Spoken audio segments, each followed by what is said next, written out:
Olá, corredores e corredoras, sejam muito bem-vindos ao podcast Quilômetro 41. Meu nome é André Moraes, sou corredor amador e médico. Estou aqui com Murilo Groschutz, corredor amador e treinador de corrida. E hoje a gente tem um convidado muito especial, Felipe, que vai contar sobre a sua trajetória como corredor e a sua experiência em mais uma Major. A gente já falou aqui de Tóquio, já falamos de Boston e hoje a gente vai falar de Londres. Tudo bem, gente? Boa noite, Murilo. Boa noite, Felipe. Boa noite, pessoal. Um prazer estar aqui novamente com vocês. Felipe, obrigado aí por ter aceitado o nosso convite. O André, antes de você entrar aqui na nossa videochamada, perguntou da onde eu te conhecia, né? E eu falei, cara, mais fácil perguntar para o Felipe, porque eu era uma criança, um pré-adolescente ali, mas acho que faz mais de 15 anos que a gente se conhece, né, Felipe? Lá da época do Taekwondo. Então, obrigado por estar aqui. Se puder contar aí como que a gente se conheceu, mais ou menos há quanto tempo? Conte essa história aí pra gente. Boa noite, André. Boa noite, Murilo. Obrigado aí pela oportunidade. Eu conheci o Murilo em 2008, 2009, aquelas ocasiões que o acaso trazendo boas recordações para a gente e grandes oportunidades. Eu nunca tinha, eu tinha acabado estava fazendo mestrado e tinha parado um trabalho de executivo numa empresa que eu estava aqui em São Paulo. E aí eu comecei a fazer um curso de mergulho numa piscina, numa academia. Aí eu vi que tinha taekwondo. Eu já tinha parado fazia 10 anos o taekwondo e fui lá fazer o taekwondo. Só que eu já era um tiozinho, né? Na época eu achava que era um tiozinho, hoje eu tinha certeza que eu era novo, né? Eu tinha 29 anos e o Murilo, uma criança, sei lá, seus 16, 17 anos, ele já era faixa preta. Eu 14 apanhava anos, bastante. 14 anos. Eu já apanhava pra cacete do Murilo nas lutas, peguei minha faixa preta lá no Taekwondo, mas encerrei minha carreira no dia que eu peguei a faixa preta no Taekwondo. Mas Isso aí aí. voltei para a corrida com tudo. Boa. Legal. Pô, legal. Relembrou, me refrescou a memória aqui. Eu sempre conto essa história do mergulho, eu sempre esqueço. Mas legal demais. Felipe, me conta, na época, você já corria naquela época ou não? Como é que foi essa sua trajetória aí? Conta um pouquinho dessa sua história aí com a corrida. Na verdade, eu dividiria a minha relação com corrida, um pouco de triatlo, mas muito mais corrida, tem 3 fases, vai. Eu sempre, nessa época, inclusive, eu comecei minha primeira prova, eu fiz Maratona do Revezamento do Pão de Açúcar, né? Que era 8 A pessoas correndo classe. 5 quilômetros em 2000, 2001, lá no Vila Lobos. Corri com um amigo e era meu chefe na época, Roberto Nascimento, que é um monstro. Ele já foi para Kona, é um animal. Ele se classificou para Kona com febre, é esse nível, cara, assim. E ele incentivou todos os funcionários a fazer a maratona do revezamento e quem entrou, eu e alguns amigos, entramos e ficamos. O Kleber, a turma que trabalhava comigo num site imobiliário na época, que é o atual Zap Imóveis e OLX, mas na época se chamava Planeta Imóvel. E a gente foi e correu, só que nesse período sempre fui muito vagabundo na planilha, né?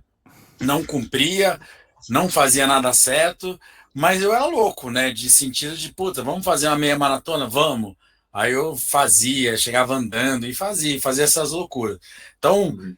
de 2001 até 2010, foi a minha primeira fase totalmente vagabundo e fazendo coisas de maluco. Aí depois eu Aham. conto a fase 2 e a fase 3, mas basicamente depois do Taekwondo, eu ainda estava encerrando essa a minha fase vagabundo 1, tá? Depois eu conto a fase menos Aham. vagabundo 2 e a fase séria, que é que eu tô agora. Mas, ô Felipe, o que eu acho legal, assim, pô, você sobreviveu aí 10 anos nesse estilo e não largou a corrida, né? Porque isso vai contra, a gente sempre fala aqui que o legal da corrida é levar isso pra vida, é levar isso como uma coisa que você vai envelhecendo e você vai correndo. E aí essas pessoas que às vezes fazem as competições e às vezes não treina de uma maneira tão correta, de duas uma, ou ela se frustra no dia da prova e acaba tendo experiências que nem sempre são das mais agradáveis, ou acaba se deparando com lesão. No seu caso, isso não aconteceu, nem a frustração de chegar na prova destreinado e nem lesões. Não nesse período, nada relevante nesse período. O que acontecia é que, assim, para mim era muito nítido que eu me inscrevia nas provas para não desandar muito da vida pessoal e profissional. Então, quando eu tinha uma meia maratona, eu falei, cacete, eu tenho que fazer alguma coisa, né? Eu não treinava direito, mas alguma coisa eu treinava. Então, se eu não tivesse inscrito em prova nenhuma, eu saía totalmente da rota, né? Morava sozinho, aquelas coisas, trabalhava muito, trabalhava de final de semana, trabalhei muitos anos de final de semana, trabalho no mercado imobiliário, graças a Deus não trabalho mais de final de semana, mas eu trabalhava muito. Então, quando eu me inscrevia numa meia maratona, era esse desafio que veio, caramba, vou ter 21 quilômetros, não dá para não treinar.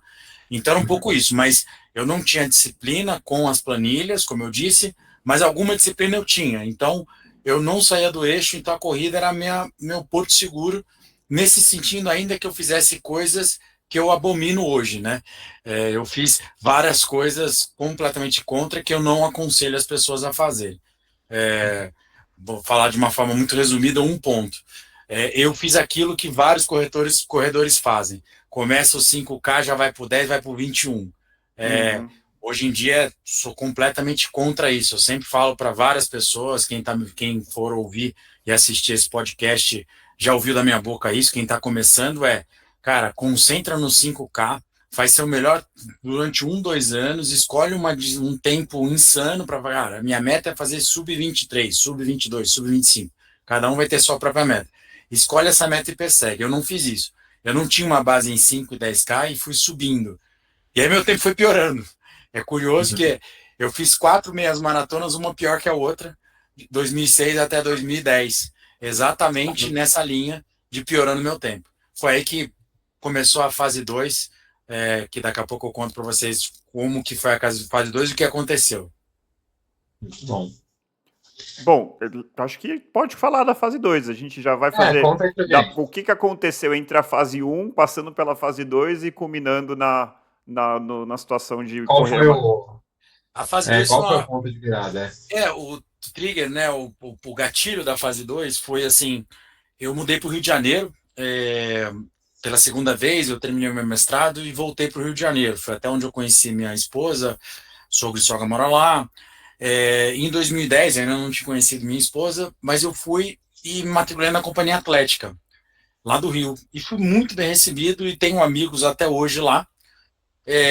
E comecei a fazer as aulas de running, ainda que eu não fizesse as minhas planilhas, eu fazia as aulas de running na Companhia Atlética lá do Rio e tinha uma turma, né, um grupo de amigos que a gente, vamos fazer a meia maratona. Uma vez a gente fez a meia maratona da Ponte, que saía da Ponte de Niterói, terminava na Perimetral, que já derrubaram, que não existe mais. O caos, aí, tipo, super calor, não tinha hidratação. Fiz várias situações dessa, só que eu fazia as planilhas e meus tempos começaram a melhorar bastante. E começou a vir a motivação, comecei a fazer sub 2 horas e tudo mais. E eu sou movido a desafios, né? E aí, em 2011, um amigo que mora em Atlanta, chama Rodrigo Dalla Verde, ele me liga e fala assim, pô, vamos fazer uma maratona? Aí eu falei assim, cara, tá maluco, maratona? Meia tá bom.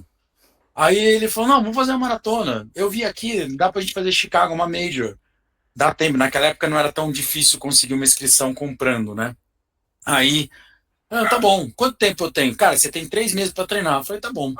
Aí eu conheci o Rogério, que é um grande amigo meu, que é personal trainer lá no Rio, na Companhia Atlética, inclusive. Falei, Rogério, tô inscrito numa maratona. Ele, você tá louco, cara, você precisa de 6 meses. Eu falei, cara, vou fazer. Aí eu me inscrevi em Chicago e comecei a fazer a planilha com o Rogério. Aí bati meu recorde em meia maratona durante o treino, fiz em 1h43, que era um tempo espetacular para mim. E aí, nessa brincadeira, quando eu estava me preparando para a maratona, aí veio a história da lesão que você perguntou. Eu tive um estiramento muscular grau 2 no posterior, numa prova na Companhia Atlética dessas de correr mais 15 minutos o mais rápido possível na esteira. Só que eu tinha bebido na noite anterior, porque tinha um pouco dessa vida louca na fase 2, ainda tinha um pouco da fase 1 misturado, né? Então eu tinha bebido na véspera e fui, já tava correndo bem, né? Aí eu falei assim, pro meu padrão eu tava correndo bem e fui pra esteira. Aí eu abusei, acho que fui por 17 por hora, senti 3 semanas antes de Chicago. Aí eu fui falar com um médico que é amigo meu, que é o Maurício Zenaide, que hoje inclusive é médico ortopedista do Santos Futebol Clube. Aí o Zenardi falou, Felipe, eu te conheço, eu sei que você vai correr de qualquer maneira, não importa o que eu falo. Então, meu conselho, não corra até a prova e vai devagar, e se você sentir, você para durante a prova. Aí eu fui. Aí no quilômetro 2 da prova de Chicago, eu pisei no Dois, quilômetro 2, eu pisei num brinquedinho que não tinha nada a ver a com o lesão. posterior da coxa, virei meu pé no quilômetro 2 de Chicago. Aí eu. Só que eu tô nos Estados Unidos, né? Como é que você vai fazer? Aí meu pé começou a inchar, eu mancando, parei no posto médico, aí os caras não queriam deixar eu continuar, né? Porque americano é todo rigoroso com isso, aí empachei, minha pé já era uma bola de tênis. Aí eu falei, não, eu vou continuar. Pô, eu vim até, você acha que eu ia parar? Tava nos Estados Unidos, né? Aí eu precisava continuar. Aí eu fui meio mancando, meio indo, mas tipo, putz, eu tava até meio zonzo, assim, sabe? Tipo, eu lembro que tinham aqueles corretores com guia, né? Aí tudo em inglês, eu lembro que me passou. Os caras falaram Blind Runner, eu tava tão grog que eu ouvi Blade Runner. Aí eu falei, nossa, caçador de androides vai me passar aqui, né? Mas aí depois eu vi que era o guia me passando. Eu cheguei lá, porque eu fiz 5 horas e meia a prova, mas completei minha maratona. Mas, de novo, ganhei a medalha, major, tal, não sei o quê. Mas ainda assim, era ainda essa fase 2, digamos, que veio uma mistura da fase um e ainda distante do período de disciplina que veio depois, mais para frente. Uhum. Tem uma lição Felipe, me diz. importante aí, desculpa, tem uma lição importante aí nessa história que é não invente nada novo, diferente próximo à maratona. Então, assim, tem uma É, competição na academia, péssima ideia. Então, assim, aham, não jogo tênis, mas fui para um hotel e resolvi jogar uma bolinha ali porque meu primo joga. Não faça isso. Eu já vi uhum. tantas histórias dessas, pô, nunca joguei beach tênis, fui jogar, perto da maratona, torci o pé. Isso aí é clássico, né? E aí, no caso, uma prova de 15 minutos correndo para o máximo deve ter chegado numa velocidade que você nem nos treinos estava fazendo, né? Uma coisa, um estímulo completamente diferente, né? Com volume de treino lá em cima, então Exato. musculatura fadigada, e aí aconteceu a lesão. Não, uma estupidez sem tamanho e é o que é o normal, né?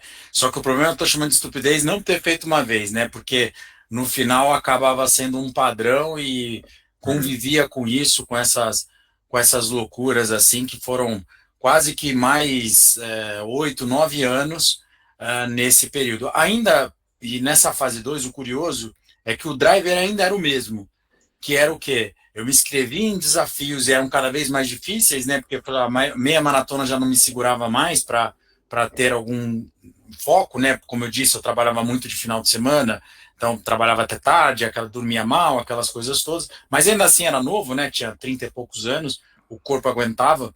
E eu comecei a fazer outros desafios, que veio o triatlon também. Comecei a fazer esses desafios e era sempre esse drive. Se eu tiver inscrito num triatlon, eu vou poder continuar comendo meu doce, tomar minha cerveja, e não vou sair tanto dali, entendeu? Acho que era um pouco o meu driver. Então, Uhum. curioso isso que esse esporte, durante alguns anos, era o meu porto seguro, ainda que eu fazia coisas completamente diferentes do que eu faço hoje, que eu tenho muito mais disciplina. Eu não tinha disciplina, mas resolvi o meu problema na época, durante muitos anos. Uhum. E Felipe, eu fiquei com uma dúvida. Na sua fase um, você era um corredor meio solitário, assim, você corria sozinho, você já tinha acompanhamento profissional, ou isso só aconteceu na fase 2 que você começou a ter ajuda ali do Rogério, talvez de outras pessoas também lá no Rio, e conhecer um grupo, pessoas que tinham ali interesses em comum, e caso isso tenha acontecido, quanto isso te ajudou nessa fase 2? Isso foi crucial para você conseguir se motivar mais nos treinos, seguir mais as planilhas, se dedicar um pouco mais, talvez de uma forma mais saudável, assim, digamos? Eu nunca deixei de ter. Eu sou 300% a favor de assessoria personal, o que quer que seja, ainda que virtual, que é o caminho que eu faço hoje, é, ou presencial. Eu nunca deixei de ter. Então era a Ação Total, que acho que é uma equipe que existe até hoje, o Balu, inclusive, que já foi meu treinador depois, muitos anos ele era estagiário, o Adriano Bastos corria lá, o Fábio Uhum. Pierre, uma geração, essa Ação Total era um monte de gente, o Renato Dutra, que também montou a assessoria dele depois, um monte de cara fera da Uhum. indústria, Uhum. foi treinador da Ação Total, e alguns deles mandavam para mim, mas o efeito era nulo em mim, né? O problema estava em mim, né? Não estava no professor, né? Eles até ignoravam, né? Nem feedback tinham como dar, de tão vagabundo que eu era com a história da planilha, mas eu nunca deixei de ter, curioso isso. E no Rio foi a mesma coisa. Aí eu fazia as planilhas lá na Companhia Atlética, mas quando eu voltei a me inscrever em prova foi quando eu procurei o Rogério, e depois eu fui para o Pablo, que eu fiquei muitos anos, que é uma equipe de triatlon, que também me orientou durante muitos anos, e também o coitado do Pablo pegou uma fase ainda de vagabundo, então hoje ele vê eu melhorando para caramba os meus tempos, ele dá risada, porque ele não pôde aproveitar, digamos, como treinador, receber esses números que eu tenho bastante orgulho de ter conquistado nos últimos 4 anos. Uhum. E essa fase 2 acabou quando, mais ou menos, Felipe? E como foi a fase 3?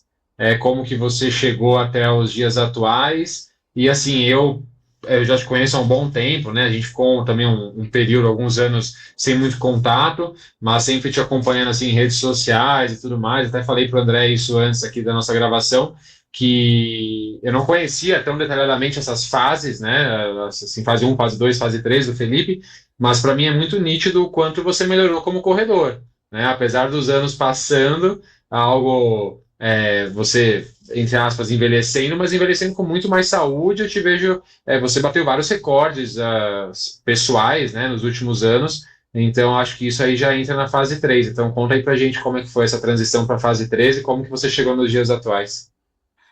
É curioso, a fase 3 ela começou sem querer, sem eu saber que estava começando. Em 2017, quando minha esposa estava grávida da minha única filha, eu tinha voltado para São Paulo, saí do Rio, voltei para São Paulo, a gente estava morando em São Paulo. E aí um grande amigo meu, chamado Rodolfo, eu falei para você conhece algum médico aqui em São Paulo? Porque eu preciso emagrecer, voltar a treinar. Aí ele me indicou o Dr. Estevão, que ele é da linha low carb, e eu não tinha a menor ideia do que é low carb, e eu não, se me falasse, eu não teria ido.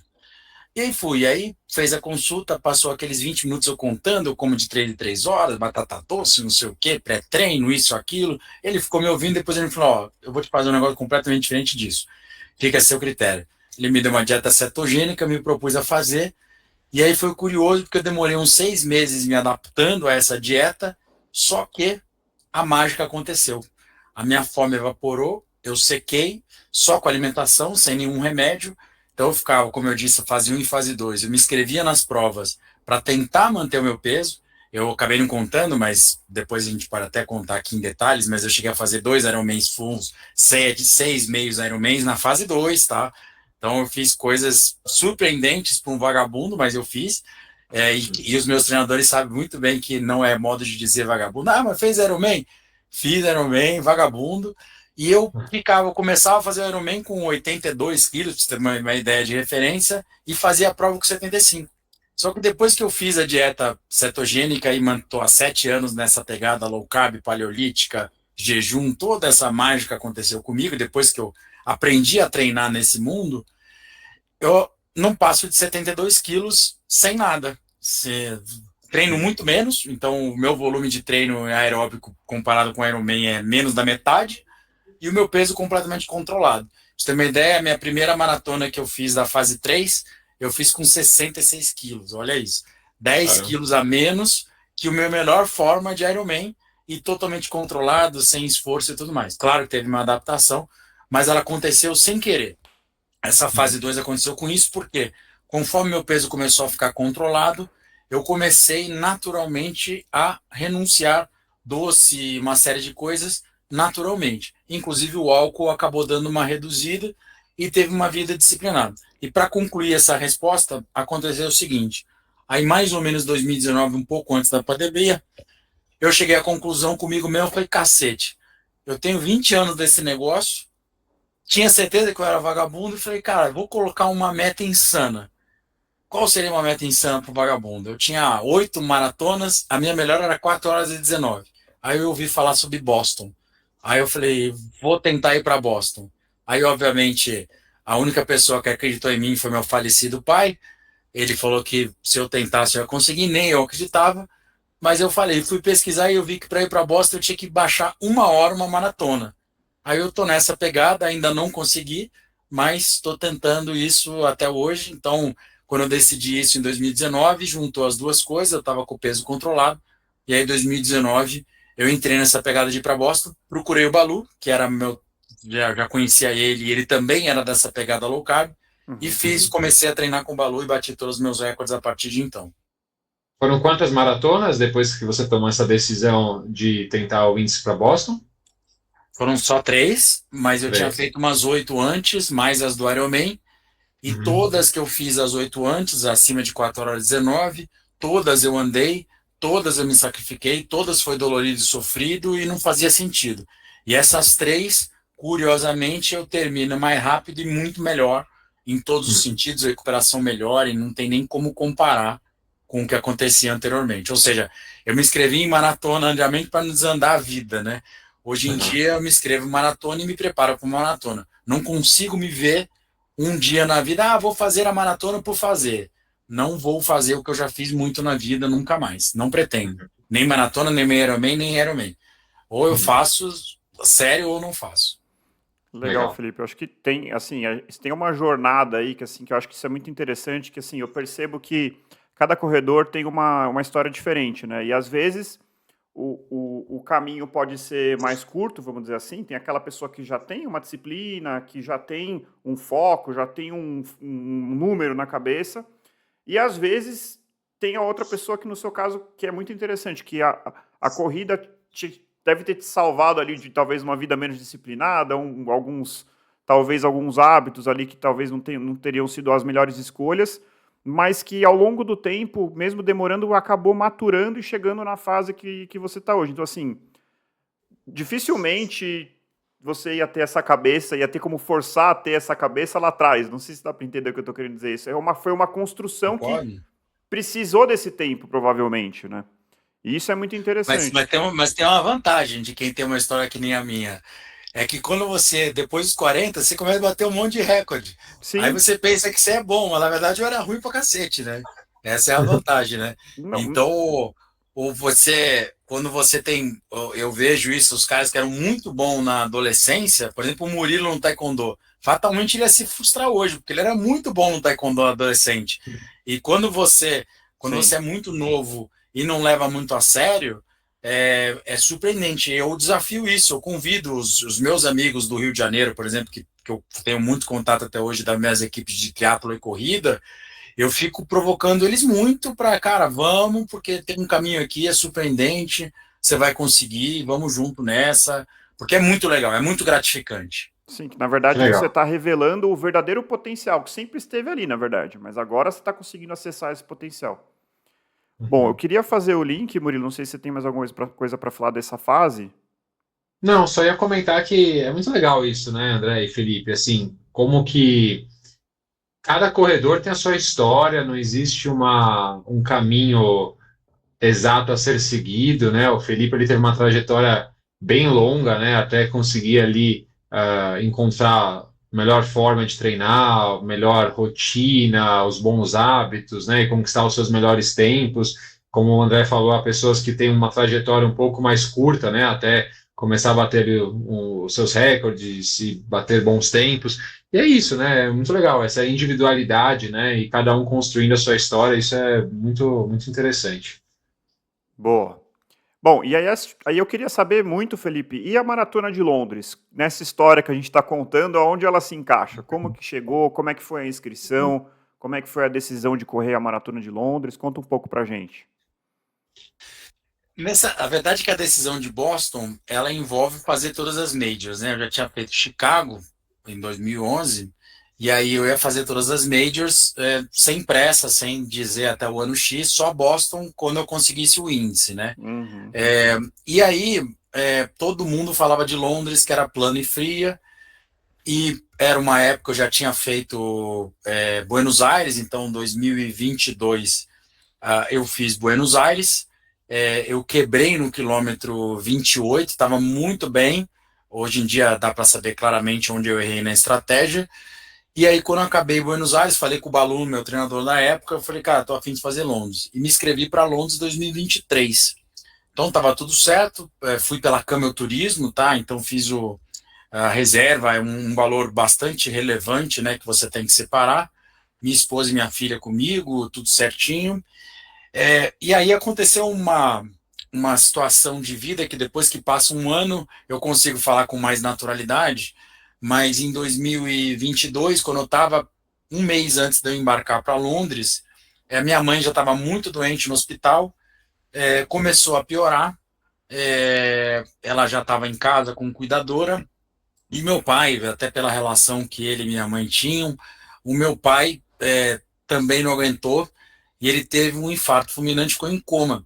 Então, minha mãe internada, internada não, minha mãe em casa muito mal, com uma doença incurável, já com cuidador e tudo mais, e meu pai, literalmente por amor, vamos dizer assim, ele acabou sofrendo muito, teve um infarto, ficou em coma. Então, tinha um mês antes de embarcar para Londres em 2022, obviamente cancelei, não tinha, desculpa, 2023, não tinha como ir, e aí minha mãe faleceu no dia 28 de. No dia. Desculpa. No dia, acho que 26 de abril, né, do ano passado. E aí o que aconteceu, a mágica em relação. Por que eu estou tocando nesse assunto? Porque a corrida tem tudo a ver com isso. Vocês vão entender. Eu cancelei a viagem, aí era radicalmente irrelevante ir para Londres, né? O meu primo que estava indo comigo, ele acabou indo. Ainda que o sogro dele também, que é primo do meu pai, estava doente, eles optaram por ir, e graças a Deus meu tio melhorou bastante desde então. Minha mãe acabou morrendo dia 26 de abril. O meu pai em coma, minha mãe morreu dia 28, eu estava inscrito numa prova em São Paulo, de 30K ou 28K, não vou lembrar. É uma prova treino qualquer que eu acabei me inscrevendo de última hora. Eu resolvi fazer, mesmo depois que minha mãe morreu e um pouco antes do meu pai morrer, porque meu pai podia morrer a qualquer momento. E foi curioso, porque eu fui a uma força ali naquele negócio que eu falei, cara, eu preciso fazer isso. E a corrida, ela me segurou, porque não sei explicar porquê, de tudo, né? Sem música, sem nada, né? Tudo na sua cabeça. As pessoas estavam no nosso enterro, no enterro da minha mãe, né? As pessoas iam visitar a gente e não sabia o que falar, né? Porque todo mundo sabia, né, que meu pai podia morrer a qualquer momento, e meu pai morreu na missa de sétimo dia da minha mãe. Então acabou a missa de sétimo dia da minha mãe, faleceu meu pai, só que a história dos dois é tão bonita e tudo que eles fizeram por mim, pelos meus irmãos, que passa um ano, a gente fica o orgulho, e aí eu falei, putz, eu preciso entregar isso para eles, né? Que é o quê? Eu continuar vivendo pelos 46 anos anteriores, por tudo que eles fizeram pela gente. E eu fiz minha parte, e a corrida foi um grande porto seguro nesse sentido, e foi isso. Aí meu pai faleceu, e depois eu acabei indo para Buenos Aires ao final de 2023, pela segunda vez, e aí conversei com a organização da Camel, e eles me deram a inscrição pela história dos meus pais, eles me deram a inscrição, e aí eu fui fazer Londres esse ano, após a morte dos meus pais, um ano após a morte dos meus pais. Foi assim que surgiu Londres, foi uma escolha de prova plana, mas ela acabou tendo um símbolo especial, porque eu deixei de ir por causa deles, e um ano depois eu fui lá com eles e corri com eles, e tenho provas que eles me ajudaram durante a prova, que eu ainda vou contar aqui no podcast.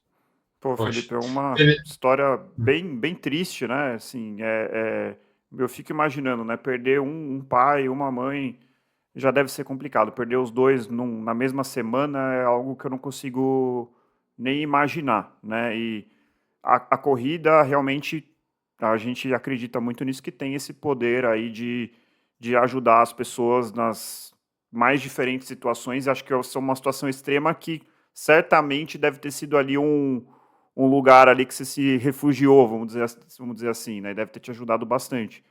E fazendo o link, assim, como que você trouxe, como que você sentiu essa presença deles durante a corrida? É curioso, porque assim, a história deles como casal e como pai e mãe é tão bonita, e a gente nos enterros e pós-enterros a gente ouvia muitas histórias. Eu e meus irmãos, a gente ficou muito mais unido após isso tudo que aconteceu. As pessoas, como eu disse, elas iam abraçar a gente e não sabiam o que falar. Mas internamente eu tinha tanto orgulho da história deles, e quem perde um familiar em 2024 tem uma dádiva, que é as quantidades de áudios e textos que ficam registrados no WhatsApp. Então, muitas vezes, como minha mãe ficou doente muitos anos não, muitos meses, a gente acabou tendo muitas conversas profundas, eu, meu pai e minha mãe. Então, ao longo desse um ano que foi passando, eu espiritualmente estava sempre conectado com eles na minha mente, falando em voz alta, falando por dentro, simbolicamente. Para minha filha, que é a única neta que eles tiveram, a gente está sempre falando isso, a gente conversa com ela sobre isso, pedir as coisas para o meu pai, para minha mãe, e a gente sente essa presença deles. E em Londres aconteceu o seguinte: eu tracei a minha estratégia para tentar fazer sub 3 horas e 20, que é o mínimo para Boston. Eu sentia que se eu me arriscasse de novo, que nem eu arrisquei nos 2 anos de Buenos Aires, eu iria quebrar. E aí eu fui seguir o pacer de 3 horas e 20, porque eu não ia seguir o de 3 horas e 15, que é o que eu realmente preciso para Boston, 3 horas e 15. Mas eu falei, olha, eu vou tentar 3 horas e 20. Então, só para ter referência de números, eu saí de 4 horas e 19, minha primeira maratona Buenos Aires, 3 horas e 40, minha segunda Buenos Aires, 3 horas e 30, e aí eu falei, putz, de novo eu não quero quebrar, eu quero ir até o fim, então eu vou mirar no 3 horas e 20, para fazer 3 horas e 19, 59, mesmo sabendo que isso não seria o suficiente para Boston, e fui seguir o pacer de 3 horas e 20. Aí comecei a seguir o pacer de 3 horas e 20, comecei lá a comer os carboidratos e tal, que eu não estou mais tão acostumado, mas vou seguir na maratona, é importante, né? Aí eu tô seguindo, aí eu olhar pro meu relógio, o primeiro quilômetro deu 4 horas e 30. Eu falei, não, eu não tô, minha sensação de esforço, meu relógio tá errado. Aí eu continuei, começou a ver, eu segui, aí eu vi o pace de 3 horas e 20, comecei a seguir o cara, tá dando 4,41, 4,42. Só para quem não sabe fazer essa conta de cabeça, 3 horas e 20 é 4,45. 3 segundos por quilômetro parece pouco, mas é sutilmente diferente para uma maratona. Certo. E aí eu comecei a sentir que eu tava fazendo um esforço maior do que eu queria. E o cara seguindo, falei, esse cara tá errado. Aí o pelote do 3 horas e 20 aí já era o quilômetro 16, 17. Aí eu falei em voz alta, já que ninguém entende mesmo, não achar que eu era louco, né? Ele de português, né? Tranquilo. Aí eu falei, pai, mãe, me ajuda, não tô conseguindo seguir esse tiozinho aqui. Me ajuda, pai, me ajuda, mãe. Juro por tudo que é sagrado. Deu 1 quilômetro, o cara caiu no chão. Pá! Tropeçou e caiu no chão. Aí eu ainda briguei com meu pai. Eu falei, pô, pai, não era pra derrubar o tio aqui, né? Porque acho que ele tropeçou e caiu. Aí eu falei, putz, acho que era o sinal que eu precisava, vou seguir minha prova. Aí comecei a reduzir meu pace, fiz em 4,45, 4,44, 4,45, e aí o tio passou, depois de novo. Aí eu vi ele já mirando no 3 horas e 15. Eu falei, cara, pô, foi pegar um pacer que tem problema de autoestima, cara, ele queria ferrar todo mundo, né, cara? O cara queria 3 e 20 fazer em 3 horas e 10, ele queria me ferrar, mas graças a Deus eu não segui mais ele, graças a meu pai e minha mãe também, que acabaram me ajudando. Então a prova viva foi isso.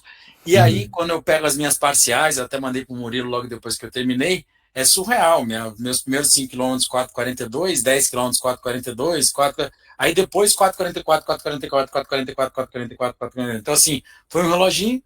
Aí no quilômetro 41, a minha esposa conseguiu com a minha filha, que é muito cheia, é uma prova muito fantástica. Aliás, eu não estou vendendo Londres aqui, é importante reforçar para quem pensa em fazer. É incomparável, nunca vi nada parecido.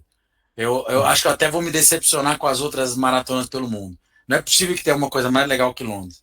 É muito legal o público, o inglês é um povo fantástico. A minha esposa estava com a minha filha, abriram um espaço para ela no meio da multidão, para ela ficar na grade. Aí no quilômetro 41, a minha esposa me viu, e aí eu não imaginei que eu conseguisse encontrar com ela. Aí ela falou, eu te amo, eu falei, eu te amo, eu já estava no final e eu estava feliz da vida, porque pela primeira vez na vida, depois de 24 anos de carreira, eu estava fazendo uma maratona do início ao fim, correndo de ponta a ponta. Eu nunca tinha conseguido isso, porque das outras vezes eu tinha me arriscado e das outras vezes eu era vagabundo. Então dessa vez eu consegui equilibrar, então foi mágico Londres, assim, por toda essa história, não preciso nem dizer, né, que do quilômetro 39 em diante, aí eu não corro com música, mas eu fiz questão de correr. O Dalla Verde, esse meu amigo que me fez Chicago comigo, ele também perdeu a mãe recentemente, eu, irmão, então ele também tinha umas músicas, e ele falou, cara, vai correr de música. Aí eu falei, tá bom, vou correr de música.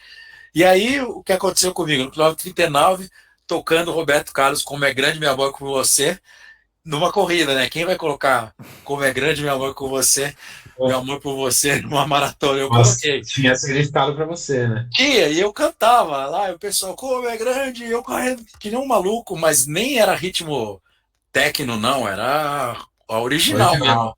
E ainda tinha Richard Clement no piano, Clayderman no piano, que minha mãe quis nas bodas dela, bodas de 50 anos de casado. Então eu pus várias músicas das bodas de 50 anos dos meus pais, e músicas que têm um significado para mim, para minha filha, para minha esposa, e meus pais e meus irmãos. Então foi isso. Então foi uma corrida mágica, que eu tava, acabou a prova, no dia seguinte eu tava completamente muito, muito, muito melhor que todas as outras 11, 12, sei lá quantas maratonas eu fiz antes, e muito mais rápido. Pô, que Sensacional. demais. Pô, legal demais essa história, Felipe. Obrigado por compartilhar com a gente. Poxa, como a corrida foi um porto seguro para você, né? Te segurou nesse último ano aí que foi talvez um dos anos mais difíceis da sua vida, né? Em termos de emocional, família. Então, nem se compara, né? O que eu vou falar, mas assim, eu passei, estou passando, terminando de passar, acho que você nem sabe, mas minha mãe também teve algumas complicações pós-dengue, ficou internada, o último mês foi bem complicado. É impressionante como assim eu fui buscar no esporte, na corrida especificamente, também uma válvula de escape, assim, sabe? Tipo, de eu chegar para minha esposa e falar, olha, me rende aqui um pouco no hospital, que eu preciso ir para casa, eu vou correr 30 minutos na esteira que seja, e como isso faz bem para a gente, né? Para a gente conseguir respirar um pouquinho, a gente conseguir tomar decisões de forma mais sábia, a gente recarregar nossas baterias, parece contraditório, né? Recarregar as baterias correndo, mas é exatamente o que acontece, pelo menos para nossa mente. Então isso é fundamental. O meu exemplo foi muito pequeno perto do seu, mas eu imagino o quanto isso tenha sido importante para você. Então, obrigado por compartilhar essa história aí tão pessoal, né? Tão íntima assim também. Então, legal demais. Espetacular. E a gente, e tem uma coisa também que a minha esposa, meus pais eram os segundos pais para ela, meus sogros e sogras são vivos, mas a afinidade, né, por ela ter vindo do Rio de Janeiro, então é muito pesado aqui em casa tudo que aconteceu, mas ao mesmo tempo eles foram tão legais com a gente, e a própria Mariana, que é aluna do Murilo, inclusive, a minha esposa ela treina com ele, mesma coisa. Então, a gente recentemente, lá em Santos, teve a missa de 1 ano de morte deles, e no dia seguinte estava eu, meu irmão, que ficou uns quase 10 anos parados, correndo, correu os 10 quilômetros, eu, ele e minha esposa, corremos 10 quilômetros da tribuna lá em Santos, todo mundo é de lá, meus pais moravam lá, então foi tudo a corrida é a base desse tudo aí. Então, o meu casamento é muito legal, porque há muitos anos é isso. Quem vai correr primeiro para ficar com a filha, para levar a cachorra para passear, depois vai o outro, um cobra o outro de uma forma positiva. Cada um compete consigo mesmo, mas um vai puxando o outro, e a corrida é mágica nesse sentido, e tudo que vem a reboque, né? E a minha esposa é parceira mesmo, né? Porque a quantidade de viagem, de prova, não vamos para tal lugar, deixa de beber, vai fazer não sei o quê, tem aniversário, não, porque tem a corrida no dia seguinte, eu sou um abençoado, porque as histórias que a gente ouve de falta de apoio, aqui em casa eu tenho apoio nota 1000 e é fantástico. Isso é fundamental mesmo, para entender a cabeça, né? Tem, acho que para quem não corre, às vezes olha para assim, pô, mas maratona precisa correr 42, a gente fala assim, 42 quilômetros não tem como ser saudável, essas coisas assim que a gente às vezes escuta. É importante que as pessoas com quem a gente vive entendam, né? Essa entre aspas, loucura, né?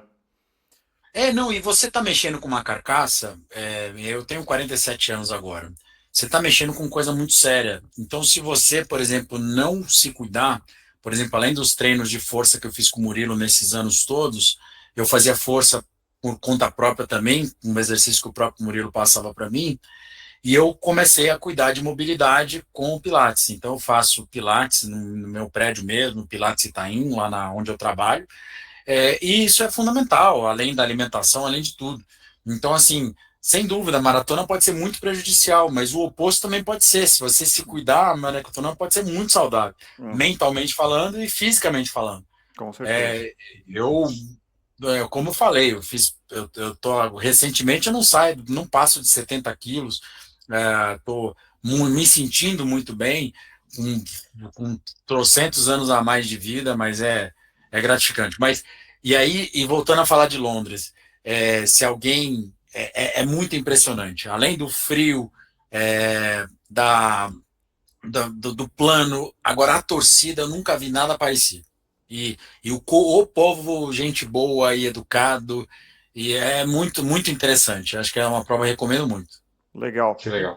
Falando um pouquinho assim da Maratona de Londres mesmo, assim, que levantei aqui uns dados. Então a primeira edição foi em 1981. Quem fundou foram dois corredores que foram correr a Maratona de Nova York, conheceram a Maratona de Nova York e falaram, pô, não é possível que a gente não tenha uma Maratona de Londres. Desde então, aí eles fizeram uma arrecadação, levantaram 50 mil libras em doações e criaram a primeira, que foi em 29 de março de 1981. Nessa última, agora para 2024, o sorteio foi o maior número de inscrições para uma maratona da história. 578.374 candidatos se inscreveram, entre aspas, né, para o sorteio, né? Sem contar quem vai entrar por agência ou por índice. Então, assim, o maior sorteio da história da maratona e, assim, acho difícil que alguma outra ganhe, né? Atualmente conta com entre 50 e 55 mil corredores por edição e já arrecadou, depois você pode até complementar isso, mas já arrecadou mais de 1 bilhão de libras em doação. Então, assim, quando tem as inscrições, os sorteios e algumas pessoas que vão por doação para caridade, já arrecadou mais de 1 bilhão de libras. Então, assim, é realmente um evento de uma proporção absurda, assim. Ela realmente é uma major, mas é uma major dentro da major, vamos dizer assim, porque realmente é uma prova muito especial. Eu, infelizmente, não conheço, mas certamente tenho esse sonho de um dia correr. E eu queria falar um pouquinho assim das características gerais. Um dos pontos era a torcida, você já falou. Alguns amigos meus que já correram falaram que assim, é 42 quilômetros de apoio, do começo ao fim. É isso mesmo? Sem dúvida, é isso mesmo. E vamos falar até de antes, é muito surpreendente. Eu desconheço todas as provas, as majors, os detalhes do percurso, mas a Maratona de Londres ela tem 3 inícios diferentes para ter mais dispersão. Então eles conseguem organizar, ter os mesmos 42 e 200 lá dos 3 percursos em saídas em ruas diferentes. E lá no background, lá atrás, eles montam uma estrutura digna de uma micareta em cada um das 3 saídas. Então eles têm trocentos banheiros, estrutura, o guarda-volume tá lá, tipo assim, num espaço de, sei lá, 5 mil metros quadrados, você vai estar só com a turma que você vai sair ali sem você ter que ficar andando, você fica parado ali. 6 graus estava, então perfeito para início de corrida, mas tipo, tem que levar um agasalho a mais que você vai jogar fora ou colocar no guarda-volumes. Como o guarda-volumes está bem perto da entrada, você pode inclusive não jogar fora se você quiser. Eu levei um que eu acabei doando, levei gorro, luva para doar também, mas tipo, assim, é muito organizado, é muito impressionante, eu nunca vi nada parecido. Tudo um robozinho, 10 horas e 5 é o Bellot, não sei o que lá, não sei o que lá. Aí às 10 horas e 5 saía e você ia se encontrando com as outras e os pacers, né? Tirando esse pacer aí que tinha excesso de autoestima, os outros pacers aparentemente se faziam o que tinha que fazer, que é seguir o pace. Mas brincadeiras à parte, torcida do início ao fim, atravessa a cidade, você vai em vários pontos turísticos, mas assim, não é que a torcida vai ter uma pessoa ou outra. Vários lugares é multidão, mas muito maior que São Silvestre, assim, no final da São Silvestre. Mas muito interessante. E é engraçado, porque não é uma visão clássica que a gente tem, talvez, do inglês, né? Assim, as pessoas, a gente tem essa visão de que a pessoa é mais fechada, mais quieta, introvertida, talvez, e nesse momento eles realmente estão lá para apoiar. Então isso é surpreendente, assim. Legal Várias demais. situações da Mariana, minha esposa, várias situações dela pedir ajuda, o cara parava o que estava fazendo para ajudar, falar vai por aqui, vai por ali. É isso que você falou, e o inglês realmente preocupado em te atender. Várias situações, onde é o parque tal, onde é a bridge tal, onde é não sei o que e tal. Os caras ajudavam muito. E literalmente multidões. E tem uma questão do horário, né? As majors, por causa do clima, tem essa vantagem. A largada é 10 da manhã. Então, você, por exemplo, em Santos, eu fiquei um pouco frustrado com os 10 quilômetros da tribuna, como caiu de público, porque melhorou o horário para o corredor, porque a largada é 7 e pouco da manhã, mas piorou para o público, né? Porque o público. Então, eu acho que tem uma correlação. E com o clima do Brasil, é difícil você fazer uma prova às 10, 11 da manhã. Com certeza. Porque mesmo no inverno, impossível. Então, lá em Londres é 10 da manhã e era frio de ponta a ponta. Então, a minha esposa chegou no ponto a me encontrar meio de meio, né? Então, ela já tinha passeado, tomado café da manhã, então não era aquela coisa chata de chegar às 7 horas mal acordou para assistir a maratona, né? Legal demais. E o percurso vai circundando o rio, né? E ele, além do público, é um percurso bonito? Como é que... Muito bonito, muito bonito. Eles estão, por exemplo, eles vão misturando os bairros, né? E vão mostrando vários pontos turísticos, uma Tower Bridge. Aí tem um trecho que tem todo bandeira de arco-íris, mais de 1 quilômetro, com orgulho LGBT. Então você vê, inclusive tem uma drag queen no caminhão, é muito divertido. E um clima leve e alegre absolutamente o tempo todo, das pessoas passando, bem também aquela coisa do americano com placas engraçadas, né? Sei lá, Chuck Norris never run a marathon, you did, tipo, coisas do gênero, tipo assim, sei lá, quilômetro 5, fala assim, só falta 37 quilômetros agora, vai na fé e por aí vai. Então, assim, várias e várias placas de humor e brincadeiras, e eu tava com uma camisa escrito Felipe, e o tempo todo as pessoas ficavam, vai Felipe, let's go, e aí o pessoal vai associando eu com o espanhol, eu falava, vamos Felipe, e aí tipo, ficava o tempo todo, e go Felipe, mas sério, eu vi meu nome dezenas de vezes e aproveitei aquela minha fama repentina, punha a mão no ouvido, vamos lá, e eu ia fazendo isso, né, fingindo que eu era uma celebridade lá no meio, né.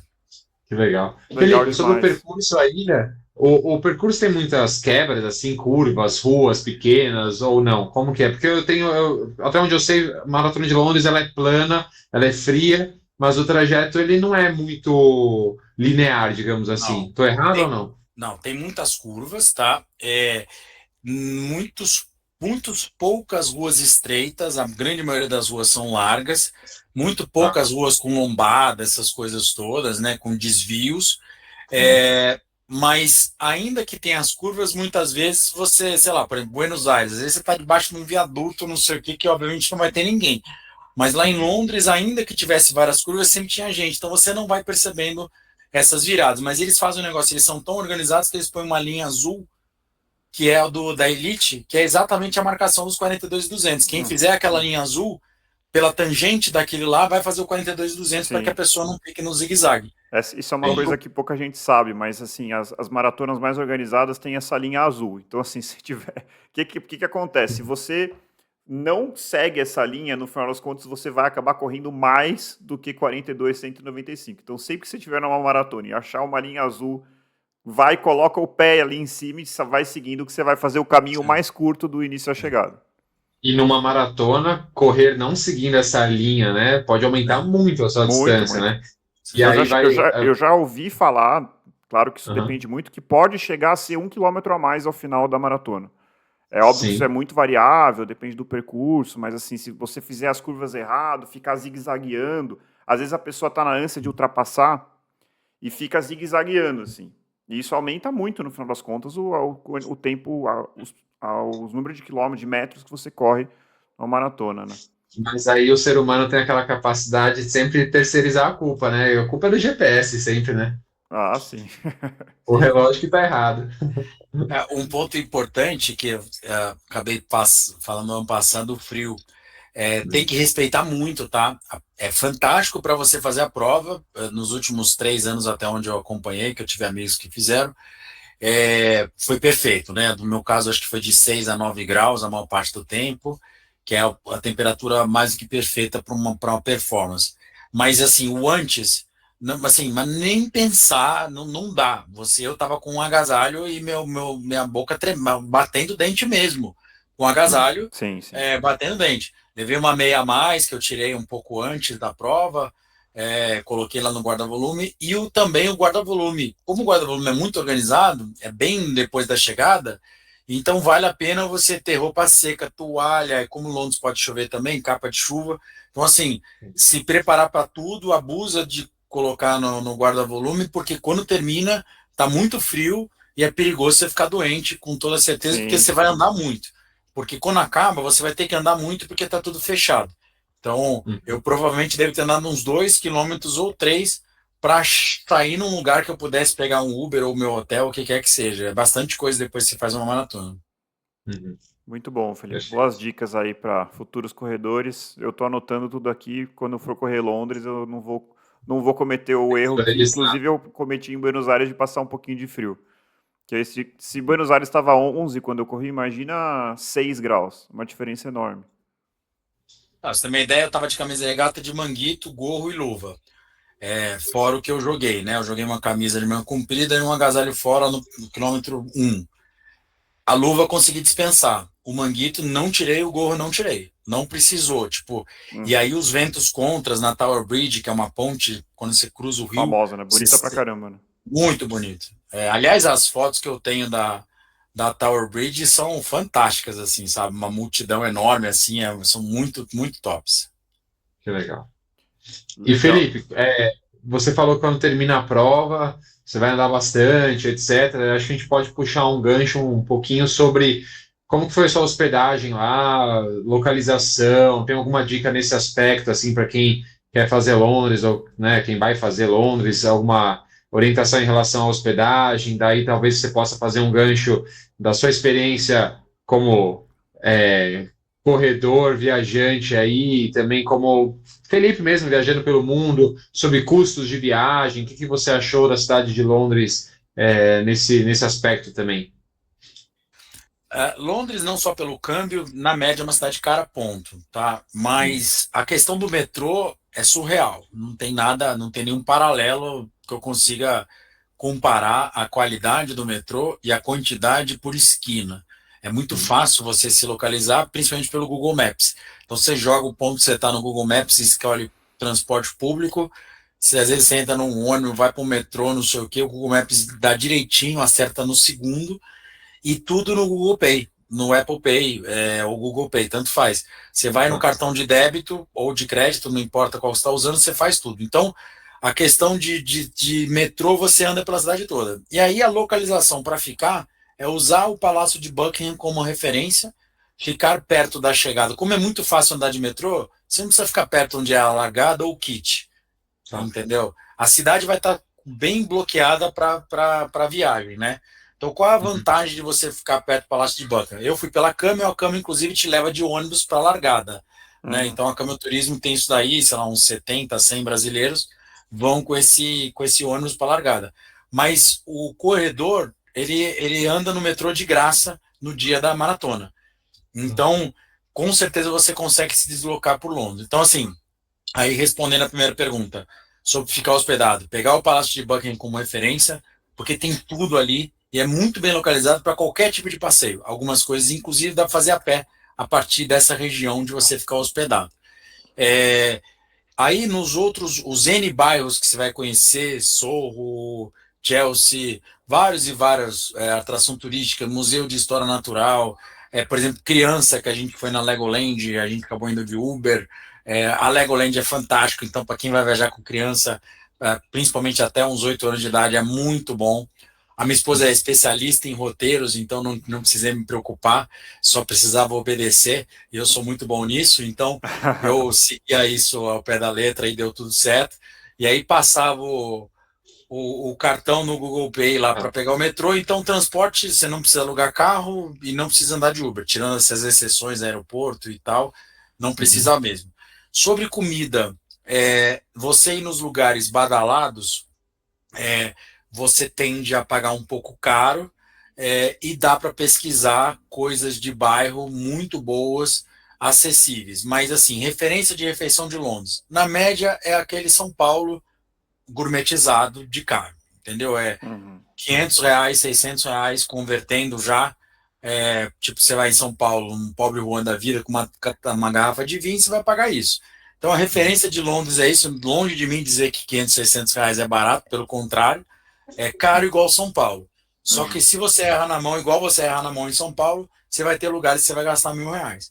E tem um único lugar que a gente gastou na faixa dos R$ 1.000, que foi um lugar chama The Rules, eu acho, é o restaurante mais antigo de Londres, é um restaurante de 1718, e a gente foi comer comida de caça. Então, uma experiência que eu queria.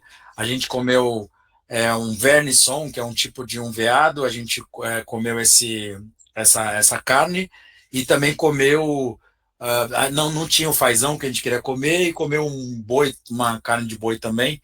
Então, esse restaurante de carne de caça foi fantástico.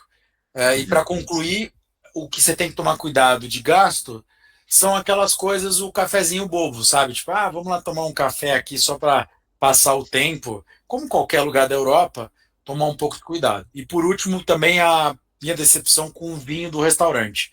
É muito caro. O vinho de largada dos restaurantes que a gente foi era tudo 30 libras no mínimo. Não tinha aquele vinho que antigamente tinha de, sei lá, 5 euros, que você vai para Portugal e Espanha, que às vezes você toma um vinho, uma garrafa de 5 euros. Eu, pelo menos, não tive contato com isso nos restaurantes, só nos supermercados. Acho que Boa. talvez por não ser pelo menos não acho que é um grande produtor de vinho, né? Acho que isso acaba sendo eles têm que trazer do continente, né? Querendo ou não, eles estão numa ilha ali, não tem produção. E não é mais Europa, né? Não é mais a zona do euro. Bem colocado, André, você tem razão. E a cerveja tinha em tudo quanto é lugar, né? Sim, isso deve ser uma parte muito boa, inclusive. Ô Felipe, me fala uma coisa, não sei se você se sente à vontade, assim, mas e também acho legal, assim, contar essa experiência que você foi por uma agência de viagem. Não sei, acho que é uma coisa que a gente trouxe outras pessoas já que correram majors e elas foram de outras maneiras, assim. Qual é a faixa de investimento, assim, para o corredor, né? Claro que se levar família, a gente está falando de outra realidade, mas assim, para um corredor hoje ir pegar, reservar, que seja com a empresa que você foi ou a outra de mercado, quanto que está na média orbitando aí a passagem, a hospedagem e a entrada? Vocês conseguem me dizer esse número?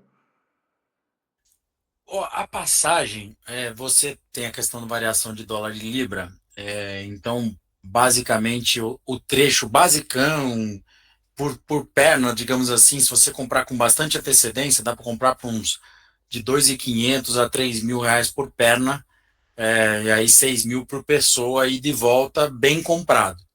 Mas muito próximo da prova, você vai pagar de 5.000 por perna para cima. Como eu já tinha conseguido a inscrição pela história dos meus pais, então eu consegui comprar com muita antecedência.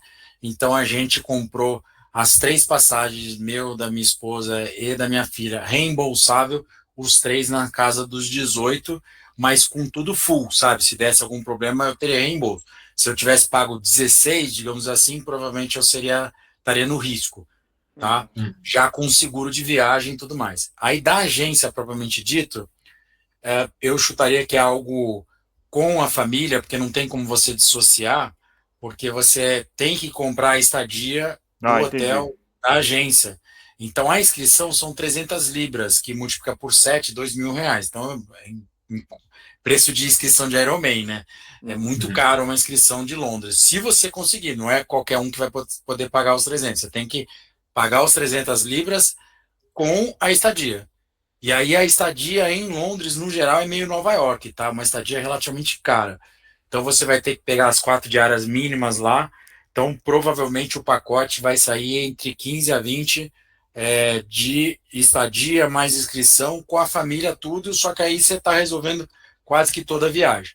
Realmente, como digamos, tudo vendido casado, você não tem muita alternativa em Londres. E sortear é melhor jogar na Mega Sena que, tá cada o vez cara mais vai ter mais chance, e aí depois ele paga a câmbio pelo que ele ganhar na Mega Sena, que é mais fácil. Não, esse é um dos pontos, né? A gente tem falado aqui das majors e tá cada vez... eu acho que só vai ficar cada vez mais difícil. A verdade é essa, porque a corrida está crescendo no mundo, as majors são cada vez mais famosas, então, infelizmente, para o corredor aí tá cada vez mais difícil e acaba tendo essa barreira financeira, né? Que a gente sabe que a realidade para o brasileiro médio é uma realidade difícil, né? Assim, é difícil de... Imagina fazer um desembolso desse. Mas é bom a gente ter noção, porque às vezes assim... A gente tinha que se juntar, né? A gente tá fazendo errado nós 3, né? Nós estamos fazendo um podcast falando bem de Londres. A próxima vez a gente faz um outro para falar mal, para depreciar o valor de Londres. A gente tá piorando a situação. Acho que a gente não tem esse poder ainda. Ainda. Muito bom. André, eu tenho mais uma pergunta para o Felipe aqui. Acho que a gente está chegando próximo das perguntas finais. Mas, assim, voltando da parte... Eu queria falar mais um pouquinho da parte de treinamento, assim, do Felipe, né? Como a gente já sabe, o Felipe ali na fase 3, um corredor muito mais disciplinado, consciente da importância de uma série de fatores, né, que influenciam diretamente no seu rendimento, melhorando os seus tempos, né, apesar ele já dos 47, né, Felipe? Dos 47 anos, performando muito melhor do que com seus 30 e poucos anos. Isso é muito legal. Mas eu queria saber aí, Felipe, você mencionou a questão da dieta cetogênica, o jejum, que eu sei que isso funciona muito bem para o seu corpo, funciona muito bem para você, mas o que mais, assim, e aí falando mais do treinamento, o que mais, no quesito treinamento, você notou que fez muita diferença para a sua performance? O que você mudou nesse sentido, para você melhorar tanto os seus tempos? Assim, não tem como não falar do que o Balu me ensinou nesse período que hoje eu não estou treinando com ele, estou treinando com uma americana do triatlon, que é a treinadora desse meu amigo da La Verde, que eu também aprendi outras coisas, mas o Balu ensinou uma coisa de não ficar muito preso naquela coisa de vou correr 35 quilômetros, correr 32. Não, aprende a correr rápido primeiro. Então, a primeira coisa, em 2019, no início da pandemia, eu fiz isso, acho que muito bem feito, é começar a correr rápido de uma forma inteligente, né? Tiro de 200, tiro de 400, de 800, sem ficar muito naquela coisa de vou correr 50 km, vou correr 30 km, vou fazer 60 por semana.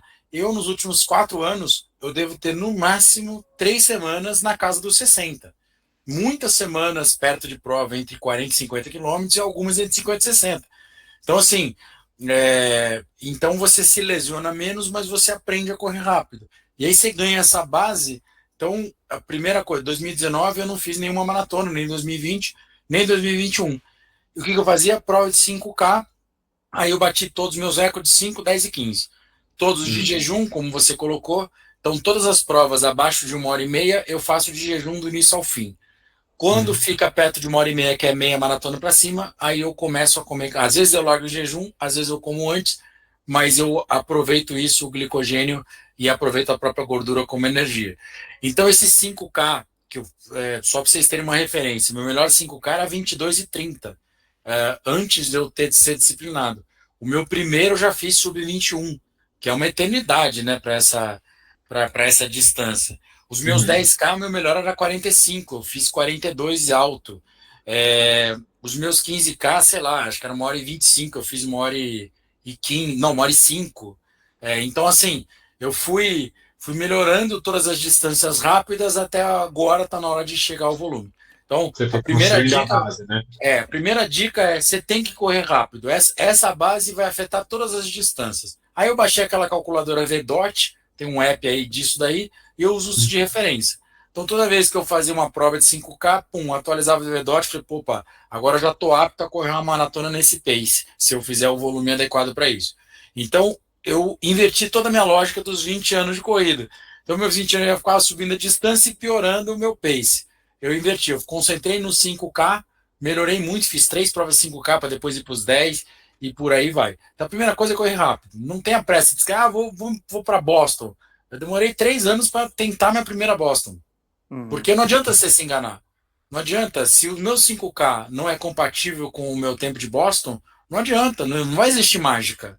Não, isso é bem interessante. Hoje tem muito claro isso, assim. O corredor, se ele melhora a distância dele do 5K, isso tem uma correlação muito grande com a do 10, que tem uma correlação muito grande com a meia, que tem uma correlação muito grande com a maratona. É claro que na maratona você vai ter que ter um treinamento específico, uma fase de treinamento específico, mas é óbvio que se uma pessoa está acostumada a correr num ritmo mais lento, ela não vai conseguir correr uma maratona rápido se ela nunca correr um 5K rápido, um 10K rápido. Isso vai muito junto, né? Porque no final das contas é a sua capacidade a sua capacidade aeróbica, a sua capacidade anaeróbica dentro de diferentes distâncias, partindo do pressuposto que você vai correr cada uma dessas distâncias para o limite. Então, você vai correr 5K para o limite, 10K para o limite. Vai ter uma correlação muito grande. É claro que não é totalmente direcionado, isso varia muito das pessoas, de cada um para cada um, mas tem uma correlação muito, muito clara mesmo. Claro, e para os nossos ouvintes, né, a gente não está falando que, nossa, eu fiz, sei lá, 22 minutos numa prova de 5 quilômetros, e aí joga na calculadora e eu já estou apto para fazer uma maratona. Não é isso, como a gente bem enfatizou. Você tem que passar pela preparação de uma maratona, um ciclo de treinamento, mas significa que, fisiologicamente falando, a sua capacidade ali de melhorar, de fazer o tempo X, Y ou Z na maratona é aquela, né? Então, Exato. é importante você passar por diferentes fases. E aí, o que o Felipe falou Eu também, acho, uma coisa... acho que serve, desculpa te cortar, Murilo, mas eu acho que Mas, serve é o seguinte: se você faz os 5K em 22 e a uhum, correlação da maratona, sei lá, é 3 horas e 40, o que uhum, você não pode achar que você vai fazer a maratona em 3 horas e 5, não tem como. Acho que essa Impossível. segurança que eu. É impossível, essa segurança que eu tenho. E antigamente eu era meio que me enganava. Não, não, se eu fizer volume, eu vou. Não, não, você não vai conseguir. E não uhum. quer dizer que você necessariamente, com os 22, vai fazer os 3 horas e 40. Quer dizer que se você colocar o que o André colocou muito bem, que é o volume adequado para a maratona, você está praticamente com o passaporte da 3 horas e 40 com segurança. É isso. Perfeito. É isso aí. E uma coisa, Felipe, que você falou também que eu achei bem interessante, você falou do volume de treino, né? Dos 60, oscila ali dos 40 a 60 quilômetros por semana, pelo que eu entendi.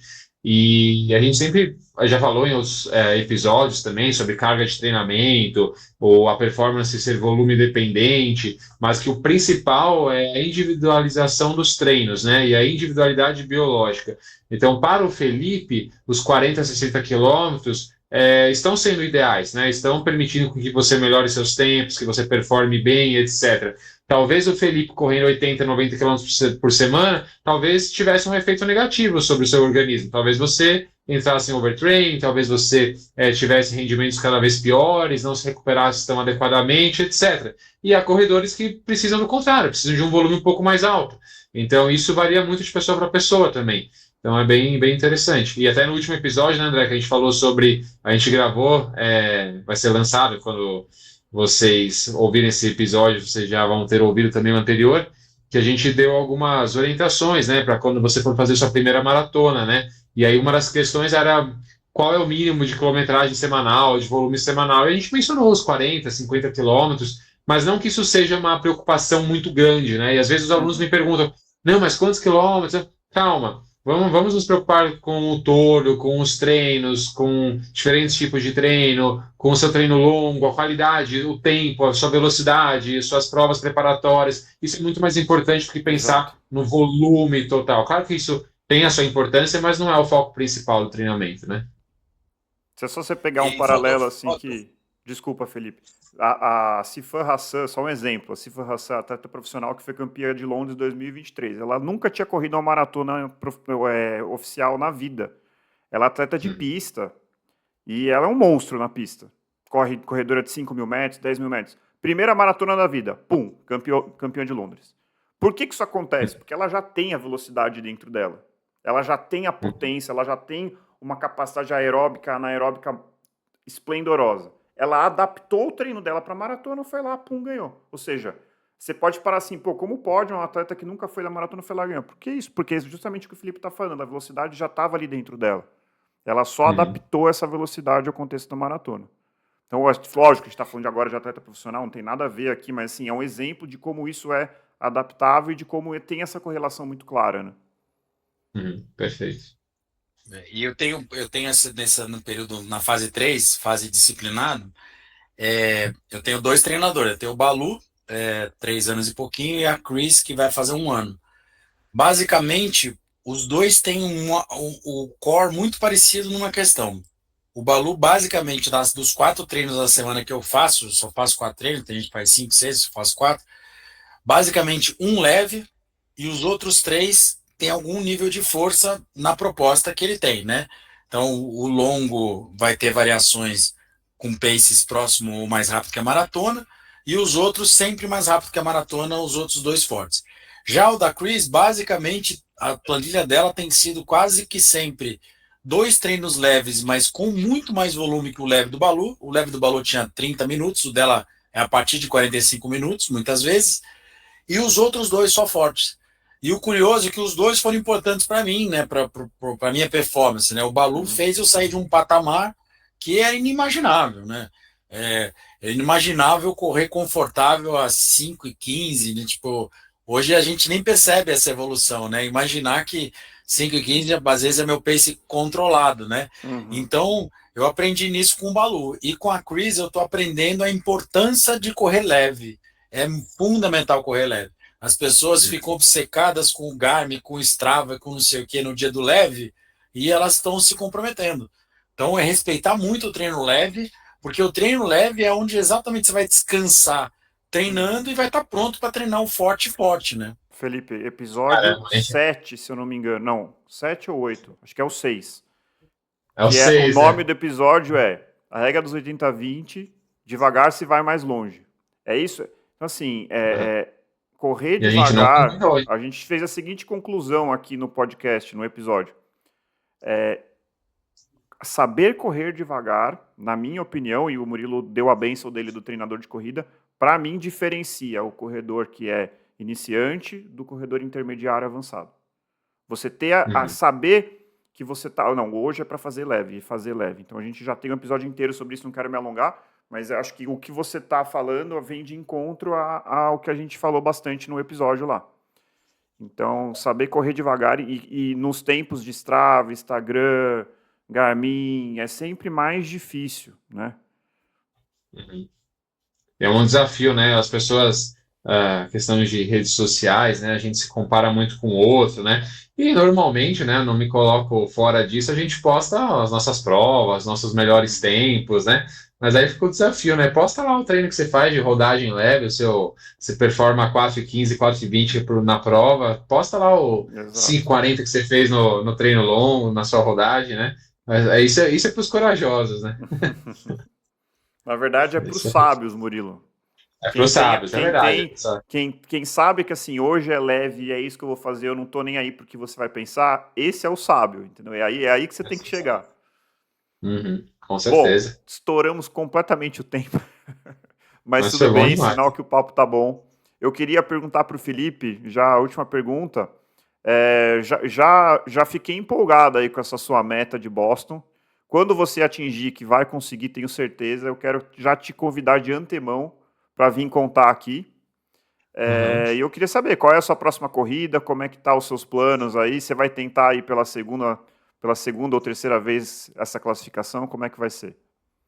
Eu vou, é a quarta tentativa. Eu vou dia 7 de setembro, eu vou fazer uma prova em Chicago, mas não é a Major. É uma prova chamada BQ2, que de Boston Qualify 2, ela tem duas vezes uma vez em cada semestre. Em Chicago, na verdade é um county perto de Chicago, vou eu e o Dalla Verde de novo, só que o Dalla Verde já tem 50, ele já está com índice para Boston, mas ele é super conservador, ele quer tentar ter mais gordura. A gente vai fazer essa prova junto, 7 de setembro, e é uma prova plana e parece que ela foi feita para isso. Mais que 50% dos corredores que fazem essa prova conseguem o índice de Boston. Eu até brinquei com ele e falei assim, deve ter uns 37 quilômetros só, né? Para todo mundo conseguir, né? Mas brincadeiras à parte é essa, e aí é aquela história, né? Quanto mais demorar, mais legal vai ser, né? E aí, com certeza, a minha esposa não vai dessa vez, nem minha filha. Obviamente, acabou a prova, vou ligar para ela chorando quando eu conseguir. E eu vou abraçar meus pais virtualmente, que com certeza eles vão estar lá na linha de chegada lá comigo, vão me ajudar a conseguir esse índice aí. E vamos ver, né? Um pouquinho antes, é bem no limite, é uma semana antes do prazo que você tem para tentar Boston. Estou mais confiante porque eu não vou mais fazer Porto Alegre, né? Infelizmente, o problema que teve lá na cidade. Sim. E aí acabou sobrando tempo. Então, estou nos meus preparativos aí para essa prova de Chicago, que não é Major. Sensacional, Felipe. Legal. Já está convidado, hein, para contar aí como você conseguiu o seu índice para Boston. Isso aí. Quem sabe tomara que seja esse ano ainda, né? Finalzinho do ano a gente vai gravar um novo episódio. Então, episódio 52 do quilômetro 41.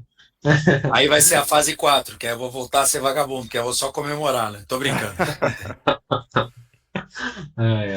Legal demais, Felipe. Obrigado aí por ter topado participar desse nosso episódio, do nosso podcast, numa segunda-feira à noite ali, abdicando de um tempo com a sua família. Então, obrigado demais pela sua participação. Muito obrigado, Felipe. Obrigado por compartilhar a história aí também da família, dos seus pais. Acho que foi bem interessante para compartilhar e inspirar outros corredores.